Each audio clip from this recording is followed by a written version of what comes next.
როდესაც მშობელი უკვე მიხვდა, რომ რაღაც ხდება მისი შვილის ცხოვრებაში და შვილი აღარ ღებულობს, ვთქვათ, მშობლისგან დახმარებას ან საუბარს არ უნდა. და პირიქით პასუხობს, რომ ვთქვათ, ამჭირდები, მეზიზღები. ამ შემთხვევაში რა არის ეს, რის გამო ხდება ეს და მშობელმა როგორ უნდა უპასუხოს ამას? ეს რეალურად არის ერთ-ერთი ფაზა, რა დროსაც ბავშვი ფაქტობრივად სრულიად სამყაროზე არის გაბრაზებული. ზოგადად ცუდად ყოფნას გამრავლება ახასიათებს. როდესაც ბავშვი წაიქცევა, გაახსენდება აუცილებლად ის, რომ 2 კვირის წინას წაიქცა და დედა და მამა პირობითად მის გვერდით არ იყვნენ. ბავშვი, რომელიც მშობელთან საუბარს თავს არიდებს, ან აგრესიულად გამოირჩევა ხოლმე მსგავსი ქცევით, სასურველია, რომ პირველ რიგში თავად მშობელმაც გაიაროს აუცილებლად კონსულტაცია სპეციალისტთან. მშობლები ხშირად უშვებენ ხოლმე შეცდომას. როდესაც ჩვენთან არგიაში მოდიან ხოლმე, ხშირად ვეუბნები მეც, რომ პირველი კონსულტაციის დროს თუ შეიძლება რომ მობრძანდეთ ბავშვის გარეშე. ცხადია, ესეც დამოკიდებულია მომართვიანობა და რატომ მოდის რეალურად მშობელი ჩვენთან. თვითონ მშობელმა უნდა ისწავლოს მიდგომები, რატო შეიძლება ბავშვმა ეს ქცევა გამოავლინოს და ამის მერე უნდა გაიაზროს მშობელმაც ის, რომ ბავშვს ეს ფაზა აქვს.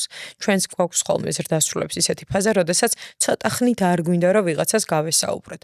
მაგრამ მშობელი ცალსახად ყოველთვის შფოთავს, ყოველთვის გონია რომ თუ ამ დროს ბავშვს არ დაელაპარაკება, მნიშვნელოვან მომენტს აკლდება პირობითად მისი ცხოვრებიდან.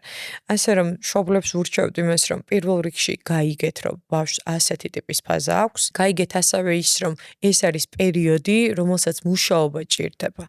აუცილებელი არის ასევე, რომ წაახალისოთ ბავშვი.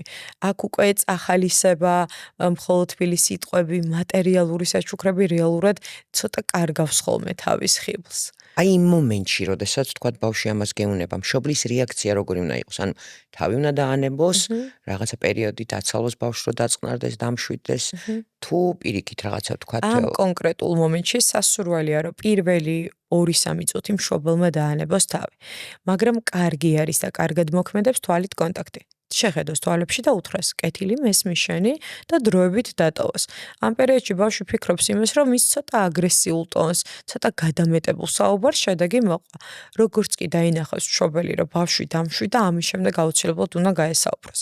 აქ უკვე 2 მომენტია. რატო ვაკეთებთ ასე? პირველი ის, რომ რეალურად ბავშვი ხედავს, რომ როგორი ტიპის მიმართვენება მშობელთან არ უნდა ქონდეს, მშობელს ის მაინც უყვარს უპირობოდ და მაინც მის გვერდით არის, ხოლო მეორე მომენტი არის, რომ აძლევს რაღაცა დროს, რა დროსაც შეიძლება რომ დამშვიდეს, თუ სრულად არა გარკვეულწილად და ამის შემდეგ ისე მშობელი შედის, როგორც დამხმარე ძალა, რომ მოდი ახლა იქნებ ვისაუბროთ. თუ კიდევ პირობითად ბავშვმა გამოუშვა მშობელი, თუ რამდენჯერმე გაგრძელდა, კიდევ რომ იბრუნდეს მშობელი, შეიძლება აგრესიაც გამოიწვიოს. საკმაოდ დიდი აგრესია, რა დროსაც 1 და 2 საათის გასვლის